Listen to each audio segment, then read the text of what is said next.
Hey guys, welcome back to Overtakes. This is Misfit, and today I'm running a solo mission.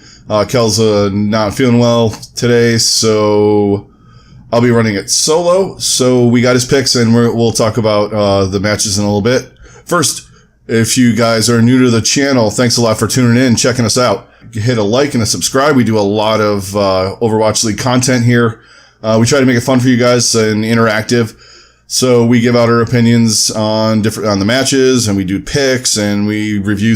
And to all you guys that are back in the mix with us, thanks a lot.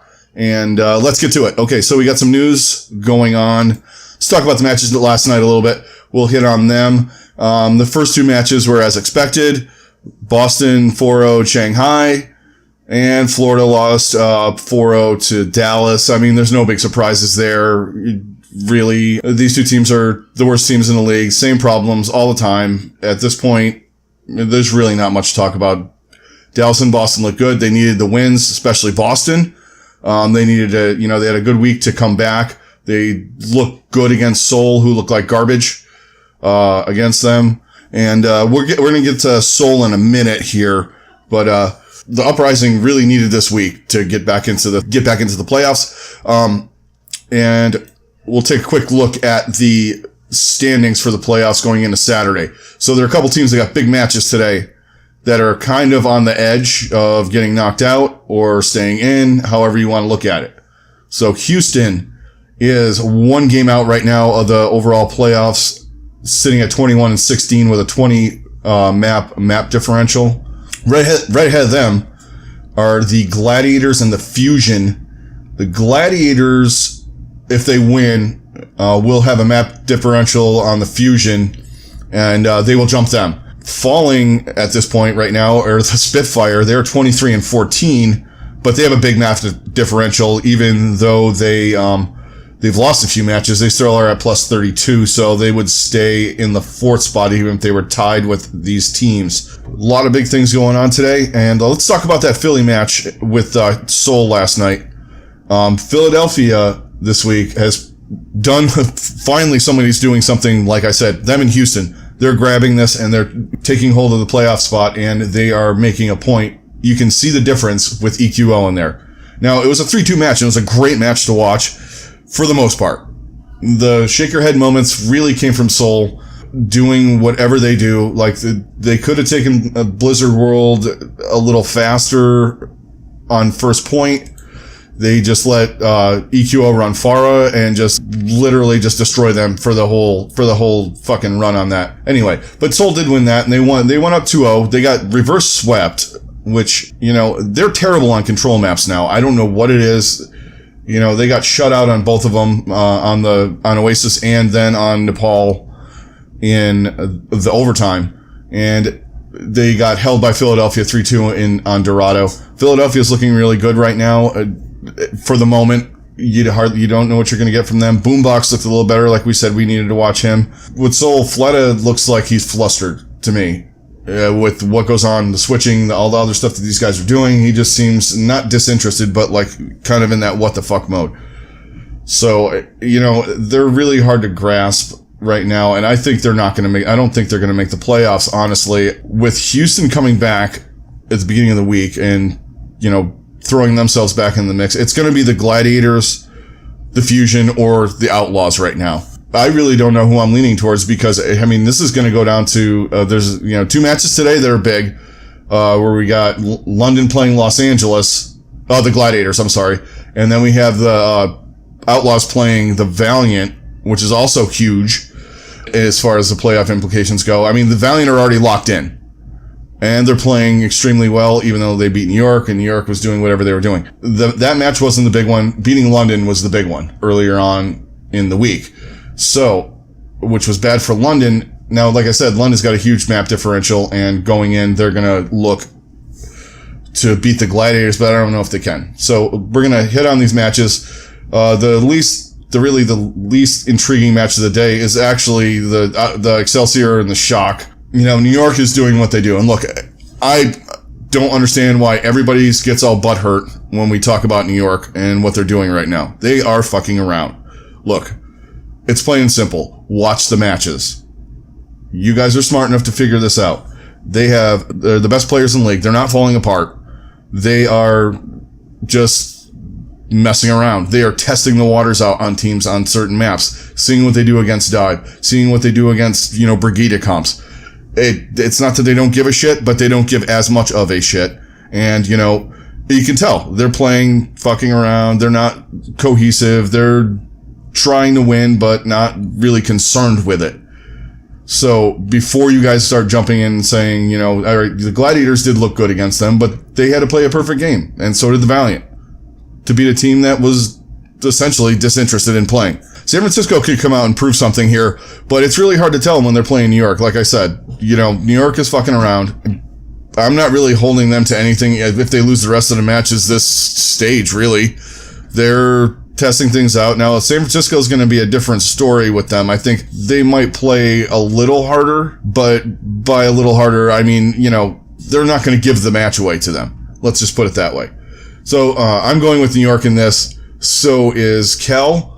In our sights in this match, I am going to put it on for San Francisco, Sinatra.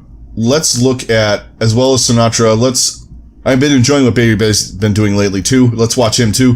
He's been in on certain maps, like control maps, where he's playing McCree and Widowmaker with Architect. Let's check out those guys. Generally, they're running Architect with Baby Bay, and, Sinatra's running with Architect because he's pretty much in all the time now. So let's take a look at Sinatra and Architect just to see where they're at. For New York, it's really hard to say. I mean, you can always watch Joniak or... let's watch Libero in this match. He kind of vacated on that, that last Nepal map after he, torched the Gladiators on Village with a couple of barrages. Well, let's watch Libero and see if he's actually concerned about playing at all or whatever they're doing. Okay. So next match, we got London and the Gladiators. This is huge. London is not London. We thought they were back. They're kind of in a free fall right now. They're kind of in like the boat Soul's in. They can't beat good teams. They're not beating good teams. And, they're up against a team right now that's playing very, very well. They had their losses, in this stage, they're looking good. They moved up into the playoffs. They're in, prime position to solidify a spot.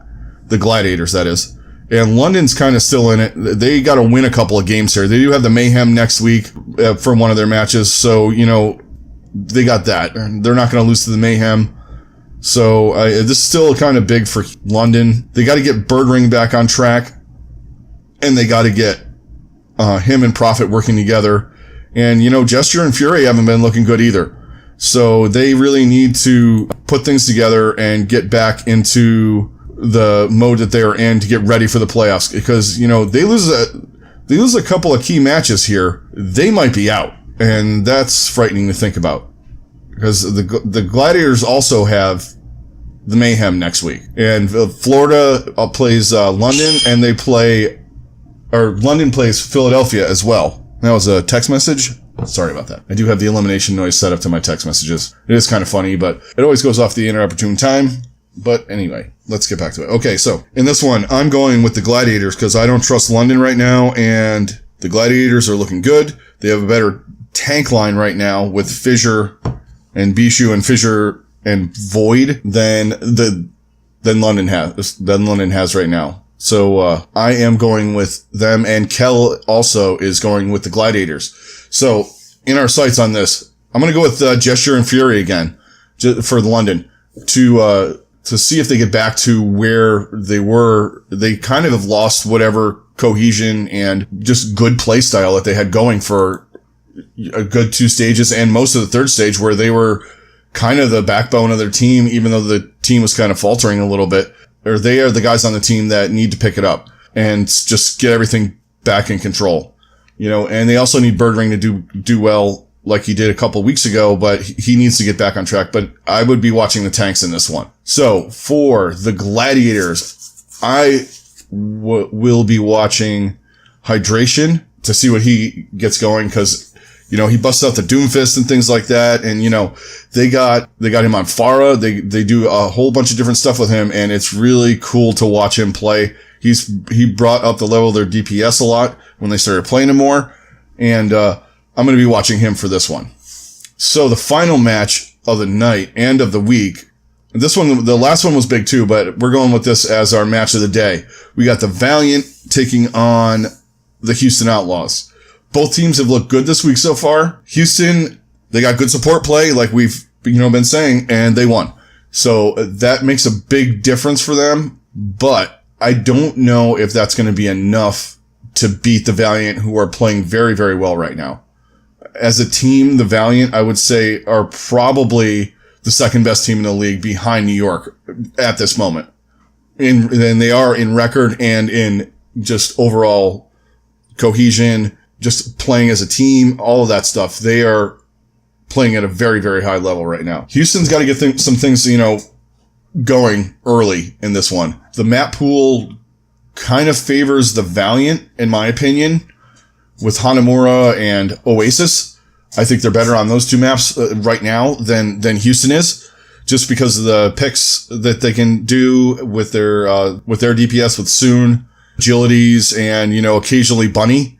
I think that is going to be a big thing for Houston to try and neutralize. It's mostly Soon. You can't let him go crazy on Widow like he's been, which he's been playing outstanding on whoever he plays. But right now, his Widowmaker is probably one of the tops in the league. Linkster's got to be on his game and, just continually take him out and set the tone for them, especially the first map on Blizzard World. I think they have a better chance on that map, and they're decent enough on Dorado for the last map where they could possibly take this to 5, which I kind of think is going to happen, but I still think the Valiant are the better team, and I'm going with them in this, and so is Kel. Now, other things, in this match to watch before we get in our sights. Now, Houston's tank play, I think, has not been as good as it was earlier, and it goes back to some of the stuff we talked about with them earlier in the week, where their support play has been subpar, and I think it's not helping out the tanks that much at all. Especially Cool Matt, he seems to be off. Muma seems to be off a little bit, but not much. He's still one of the best tanks in the league. Cool Matt has not been as good as he was on Diva and some of the other stuff he's been playing. And there's really only one chance to see Spree sub in for him, and that would be on Oasis on University. Maybe on City Center. Usually they don't run a Zarya on there, but that might be the only map that you see him on. Definitely look out for that stuff with them.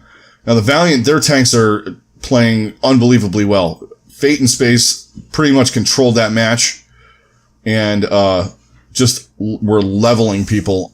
If that continues with the way their DPS are playing, you are going to have a very scary team going into the playoffs. Maybe be a team that gets into the grand finals against a New York, unless New York loses, which is hard to say. Let's hit in our sights on this match. We are going to go with, for Houston, we're going to go with the tanks this time. We're going to go with Cool Matt and Muma, and we're going to watch them and see what is going on, where they're faltering, where they're playing well, and if it's, like we said, the support's being an issue, or they're just not being cohesive and, diving right, or playing the other characters that they play at a high level. Now, they played well in the first match of the week. Let's see how, this carries out against the Valiant.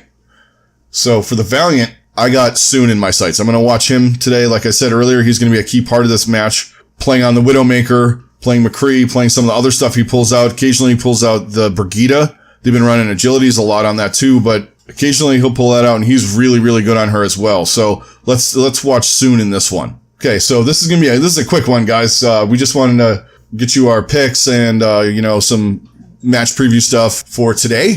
Thanks for your support, all the likes, all the subscribes, all of you guys who've, commented down below, talked to us on social media, and all that kind of stuff. Also, don't forget to hit a like and subscribe. Hit us up on social media. We'll be on, Twitter, and enjoy the matches and have a good day. Later.